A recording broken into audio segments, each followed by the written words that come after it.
Toss in 3 wildly distinctive personalities. I'm using another high-tech tool. Plus 3 clever projects. And you've got a craft show that'll have you saying, "That's clever."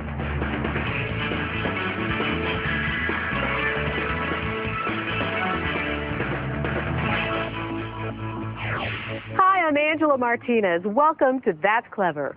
By combining the old and the new, many crafters redefine their art and create all kinds of new media. This artist from Ohio meshes classical art with her own techniques and brings a new style of lamp to life.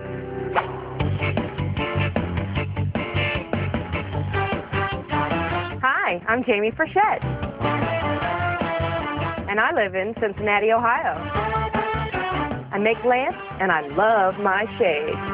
Mom makes cool shades. And I love light. Hey, PJ, those look pretty good on you.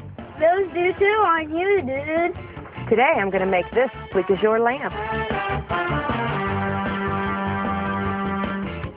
Let's go. I got to get started. This is my workspace. This is my basement dungeon studio. I've got everything that I need here to make a plique jour lamp. I've got my kiln, enamel, and lots of tools. The first thing I'm going to do is take the copper mesh. It's impression mesh. It stretches. We're going to cut it into shapes. This is the template. I'll cut the mesh into this shape and then form it around like so.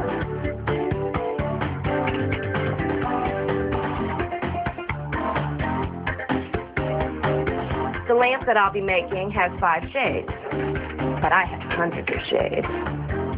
I love sunglasses. They're fun. I've got hundreds of pairs. I can act like a different person with each pair on.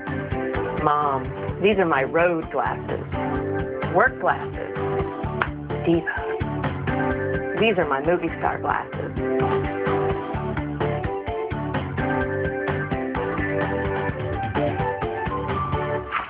I have them all cut out. Now I'll stitch them together to make their 3-dimensional shape with this thread-like copper wire.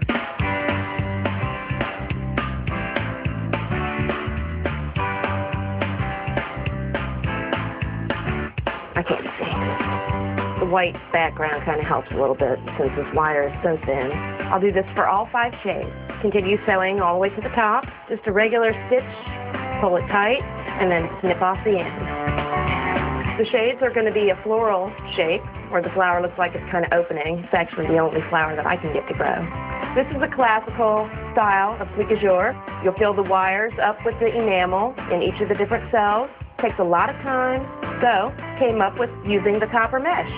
This is a lot easier for me to do, a lot quicker, and you can make more 3-dimensional shapes with it. I'll use some thicker gauge copper wire, and I'll be hanging this in the kiln on the trivet. So I'll just run it through the top, bend it over, and sort of twist it together so it doesn't come apart. Voila. I'm now ready to enamel. I've got my powdered glass, and this is a mixture of clear fire and water. So I'll just paint on the adhesive, try and fill as many holes as possible, and sift on the glass. You want a nice even coat, and sometimes you can hit it from behind too. Enamel is the process of applying a powdered glass to a metal surface and then firing it in the kiln. I sift it on because it goes on even this way and I've got more control. The color I'm working with is a dark red.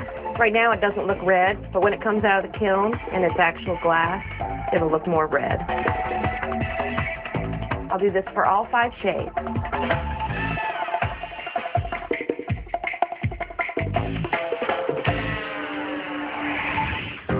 I'll fire these one at a time, hanging them from the trivet so it doesn't touch anything because it will stick to the trivet.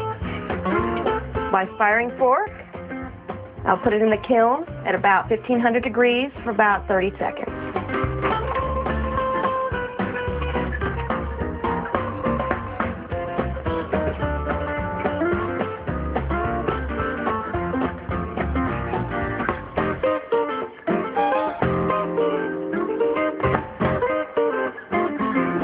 Now that the red is all finished, I'm going to add the green. Taking the brush and the adhesive, dip it into the powdered glass, and painted it on, filling in the holes. Doing it this way, I'm placing the enamel into the hole. I'll let it dry for a couple minutes, and then I'm going to clean off the green with a very sophisticated tool, my finger.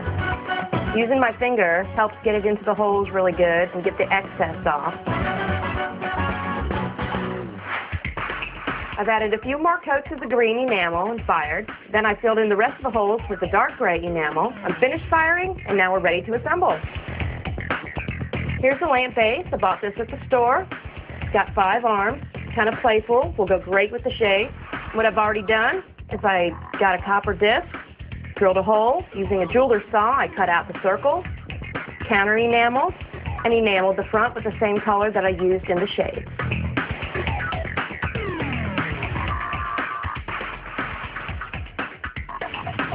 I've taken these clip thingies off of the base. I'm going to lead solder them onto the shades using copper foil with a sticky back adhesive. I have to add the copper because the solder won't stick to the glass. I'll paint on the fluff using another high-tech tool.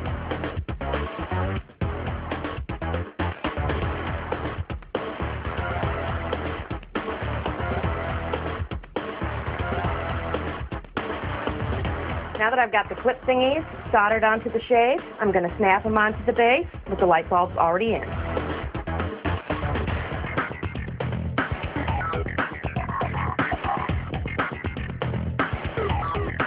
My plique lamp is all finished now.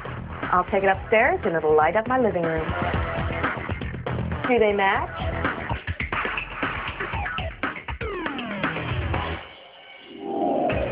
Coming up, it's off to Vancouver, Canada to see how this ceramics artist brews up a whimsical mug in her workshop. But first, this mom from Minnesota is inspired by her daughter. Check out how she makes a collage that always